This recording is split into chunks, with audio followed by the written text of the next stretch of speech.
Congratulations on the film. Thank you. Adam, tell me a little bit about why the opera Salome has stuck with you since you first directed a stage version of it in 1996. And here we are sitting here all these years later, and it's the basis, it's sort of at the heart of Seven Veils. Yeah.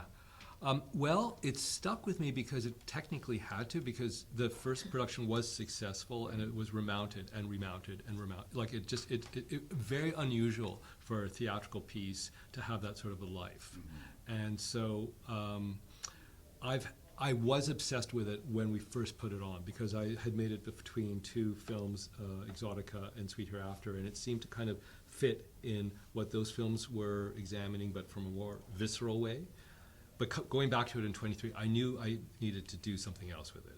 It just had to kind of be re-explored.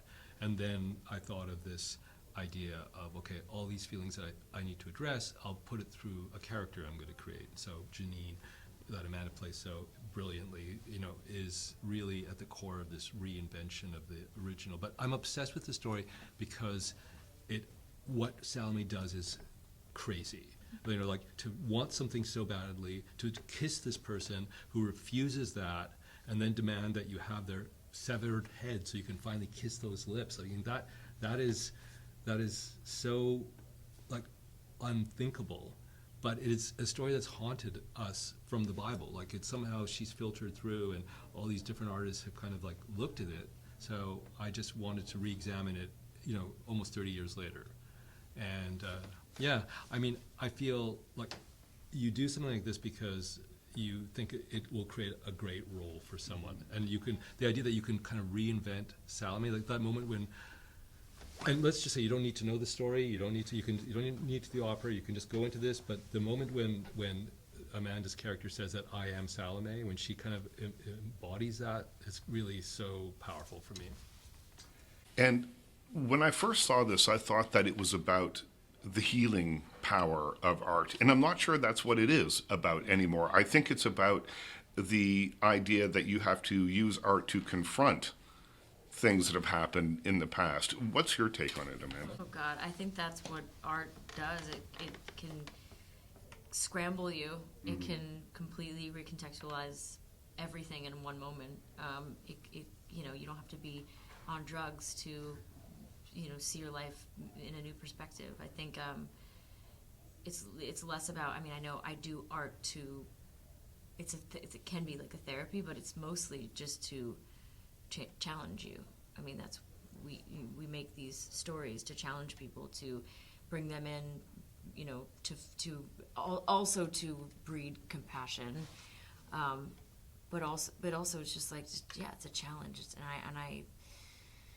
I deliberately look for the challenge in this medium as my art as an actor, and I deliberately have wanted to go back into Adam's world, for when it was the right time.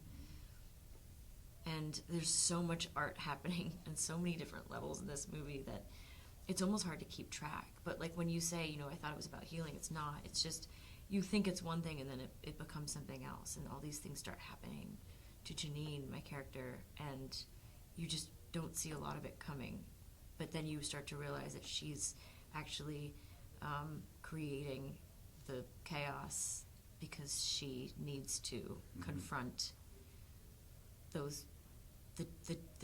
devils in her life, and it's just fascinating to watch somebody take control as much as you can in a world where people don't really understand you and don't want to, and it's just, there are a lot of parallels to we can talk about her relationship with every single character. This, Seven Veils. There's like 7 different men that symbolize something, and there's just a lot. There's a lot to say about this movie, and I never have enough time to talk about it.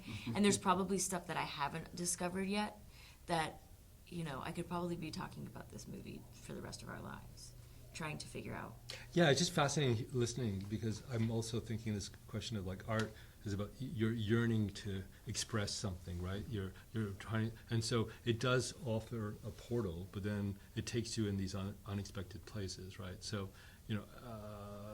because I could also say, as we were talking, like Chloe was also trying to tell stories as well, right? She was trying to kind of, she wasn't an artist, but she was like getting to tell these stories to this audience, like played by Julie, right? Yeah. Julie was this kind of, so it's about trying to find a narrative that you're expressing to somebody about your own pain and your own desire and your own sense. And in this case, Jeanine, this character is just kind of quite alone in this journey, right? Her family's having trouble. She's suddenly in another town, and she's going back to this time in her life, and there's just a lot of things colliding. But it's like the portal, because maybe the again, we could talk about it forever. Like it's the main work of art she does in the film is probably not anything she does on stage, but something that goes back to her own family home, right? And this portrait, again, a work of art that she kind of defaces.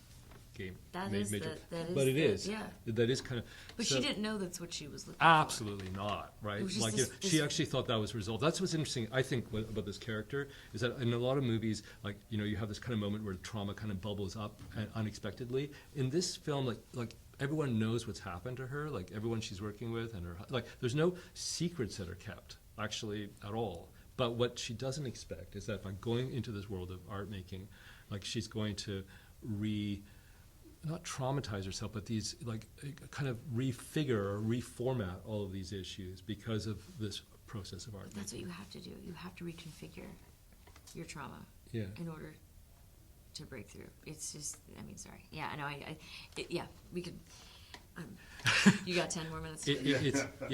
No, it's exciting also because we're actually articulating a lot of our ideas about what we've made with a bit of perspective. Because it's been a while, you know what I mean? Like you don't normally you're just you're fresh. You're doing this right after you finish it, and it's like, and I've never actually had as much time to kind of think about something, and actually still being in this world of theater and going back into it in terms of my own life. So it's kind of interesting what theater does. It's physical, and filmmaking, and it's collective, right? Like everyone's doing it together in theater. And in filmmaking, it's very kind of fractured, and it's a very different process. So we got to combine the two with this, which was really crazy. And we're out of time, but Sorry, it's okay. But the bridge is literally I think thematically the bridge between the theater and the real life, and it's such a potent kind of metaphor. And it starts there with that weird long note that sort of sets up this sinister kind of vibe that is to come. It really is so interesting. And I saw it at the Canadian Opera House. So I was sitting on the set, essentially, watching the movie, and it was trippy, man. It was so fun. Yeah. You can imagine, trippy's a perfect word for how it felt shooting that first week in the Opera House. It was... Yeah. It was magical, though, and very unique. Again, we're not going to be able to... Yeah, we'll do something else. The next one will be about origami. Something small and self-contained and very... Something where you're folding pieces of paper. Or we go big and we shoot it out of a big amusement park. Amusement park, That would be fun. Yeah, well, I'll be an amusement park designer. That'll be your next character. No, I think that all the animals in the cool ride all become demons at night, and then I'm a worker.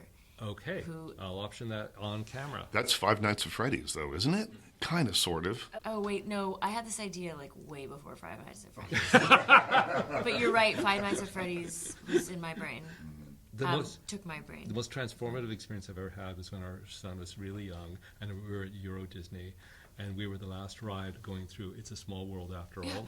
And I was alone in it's based on It's a Small World. Yeah. My idea was that It's a Small World, because the last time I went, I was like, this is creepy as and I wouldn't want to be the last one on here. It was pretty creepy. There was all these empty boats behind us and in front of us. Yeah.